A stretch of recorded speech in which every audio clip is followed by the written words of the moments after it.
விவசாய சொந்தங்கள் அனைவருக்கும் வணக்கங்க. நெல் பயிரில் அதிக மகசூல் பெறுவதற்கும் செலவே இல்லாமல் 2 முறை பயன்படுத்தினா போதுங்க. இந்த இயற்கை இடுபொருளை அதிக மகசூல் நெல் பயிரில் நம்ம எடுக்கலாம். அந்த இயற்கை இடுபொருளுடைய பெயர் என்ன, அதை யார் கண்டுபிடிச்சா, அதில் உள்ள சத்துக்கள் என்ன, எத்தனை நாளில் அந்த இயற்கை இடுபொருளை நம்ம தயார் பண்ணலாம் போன்ற அனைத்து தகவலும் இந்த பதிவில் நம்ம பார்க்கலாங்க. இந்த பதிவை மற்ற விவசாயிகளுக்கு ஷேர் பண்ணுங்கள். இந்த உயிர் கரைசலை தயார் பண்ணுவதற்கு நமக்கு 10 கிலோ சாணம் வேணுங்க, 10 லிட்ரு கோமியம் வேணுங்க, 2 முட்டை வேணுங்க. நீங்கள் நாட்டுக்கோழி முட்டை உங்ககிட்ட இருந்துன்னா 3 வச்சுக்கணுங்க வேணுங்க. அப்போ மொத்தம் 3 பொருட்கள் தாங்க நமக்கு வேணும். இந்த 3 பொருளை வச்சு நாம் ஒரு எளிமையான அதிகமாக பயிர் வளர்ச்சிக்கும், அதிகமாக பூ பூப்பதற்கும், அதிகமாக காய்கள் வைப்பதற்கும், அதிக விளைச்சல் தரக்கூடிய ஒரு இயற்கையான இடுபொருளை இப்போ தயார் பண்ண போகிறோங்க. முதல்ல இது போல் ஒரு குடுவை எடுத்துங்க. அதில் 10 லிட்டர் கோமியத்தை முதல்ல ஊற்றணுங்க.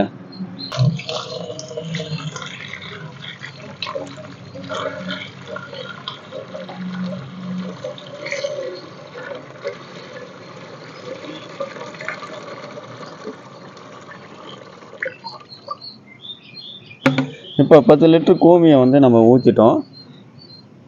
அடுத்ததாக நம்ம கோழி முட்டையை நம்ம இதில் உடைச்சி நல்லா கரைக்கணுங்க. 2 கோழி முட்டை, இந்த கோழி முட்டையை நல்லா அதிலே உடைச்சி ஓட்டோடவே அதில் நல்லா நம்ம என்ன செய்யணும்னா கரைக்கணுங்க. முட்டை ஓட்டில் பாஸ்பரஸ், கால்சியம், பொட்டாசியம் சத்துக்கள் அதிக அளவில் இருக்குங்க.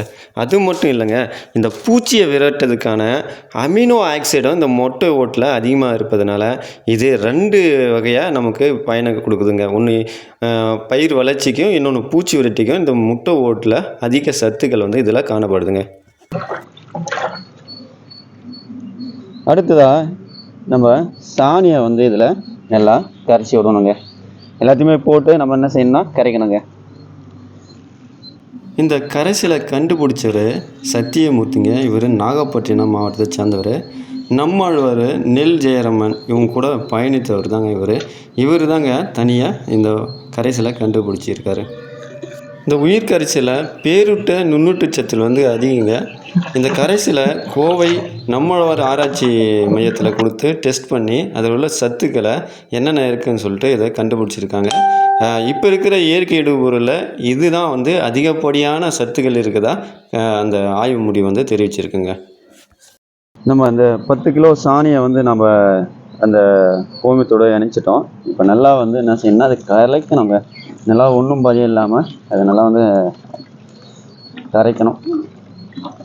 இது குறிப்பாக நெல் பயிருக்கு நல்லதுங்க. நம்ம சேடை ஓடுறதுக்கு முன்னாடியே அந்த பாசன நீருடன் கலந்து விடணும். அதுக்கப்புறம் 15 நாள் கழித்து முதல் களை பறிச்சோன்னே கொடுக்கலாம். அதுக்கடுத்து 2வது களை பறிச்சோன்னே கொடுக்கலாம். மொத்தம் 3 டைம் மட்டும்தான் நெல் பயிருக்கு இது கொடுக்கணுங்க. நல்ல வளர்ச்சி தரும். பயிர் இந்த காற்றுல அதிக விளைச்சல் கதிர் அதிகமாக வந்தாலும் சாயத்து இது கொடுத்தீங்கன்னா நெல் பயிரில் இருக்காதுங்க. உயிர் கரைசலை தெளிப்பு செய்த 2 நாளில் பயிர் நல்லா பச்சை பசையில் இருக்குங்க. இந்த பச்சையும் இறுதி வரை இருக்குங்க. என்ன காரணம் அப்படின்னு பார்த்தீங்கன்னா, இந்த உயிர் கரைசலில் நைட்ரஜன் 0.63% இருப்பதுனால அடித்த 2 நாள்லேயே பச்சை கட்டுங்க நெல் பயிர். அதுக்கடுத்ததாக பாஸ்பரஸ் பார்த்தீங்கன்னா 0.51%, பொட்டாசியம் பார்த்தோன்னா 0.87% அதிகம் உள்ளதுங்க. பொட்டாசியம் சத்து இந்த உயிர் கரைசல் அதிகமாக இருப்பதுனால தான் நெல் பயிர் சாயத்துக்கு வாய்ப்பே இல்லைங்க.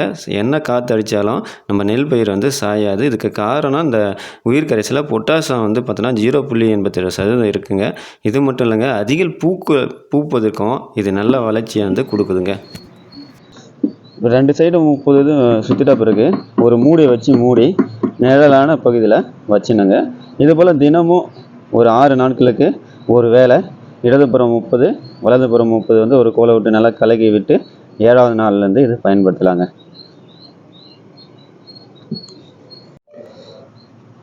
இப்போ நம்ம இதை என்ன செய்யணும்னா ஒரு மூடியை கொண்டு மூடணுங்க.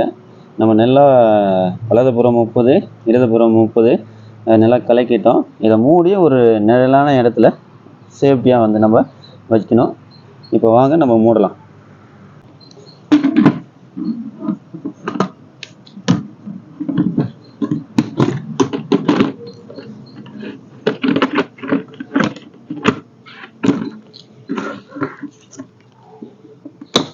இப்படி மூடியாச்சுங்க.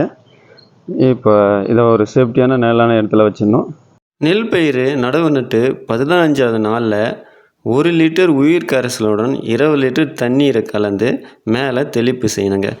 அதுக்கடுத்ததாக 2வது முறை 30வது நாட்களில் 2வது களை பறித்த பிறகு அதே போல் 1 லிட்டரு உயிர் கரைசலை 20 லிட்டர் தண்ணியில் கலந்து அடித்தா போதுங்க. இது 2 டைம் வந்து மேலே தெளிப்பு தெளித்தா போதுங்க. நம்ம நெல்லை வந்து அறுவடை பண்ணிடலாங்க. எந்த ஒரு பூச்சி விரட்டியும் பயன்படுத்த தேவையில்லைங்க. இனி நம்ம இந்த கரைசலில் வந்து ரெடி பண்ணி 2வது நாள்லேருந்து 6வது நாள் வரைக்கும் நம்ம திறந்த உடனே அது எப்படி இருக்குது என்பதை பார்க்கலாம்.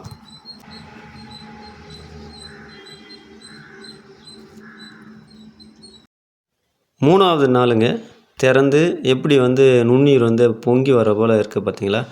இப்பயும் வந்து நம்ம 3வது நாள் இப்போ வந்து கலக்கணுங்க. பாருங்கள் எப்படி இருக்குன்னு பாருங்கள்.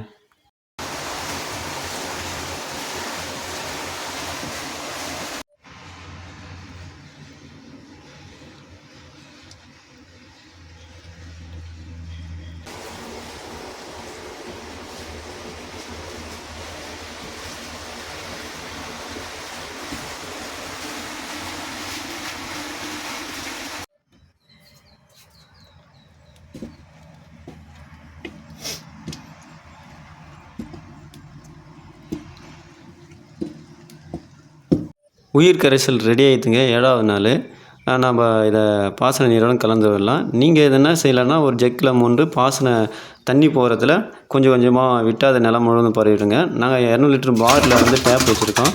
அதனால் அந்த 20 லிட்டர் உயிர் கரைசலை அந்த 200 லிட்டரில் ஊற்றி அதில் தண்ணி ஃபுல்லாக ரப்பி பாசன நீரோடு அதை அந்த டேப்பை திறந்த உடனே அது எல்லா நிலத்துலையும் எல்லா இடத்துலையும் போய் கலந்து விடுங்க.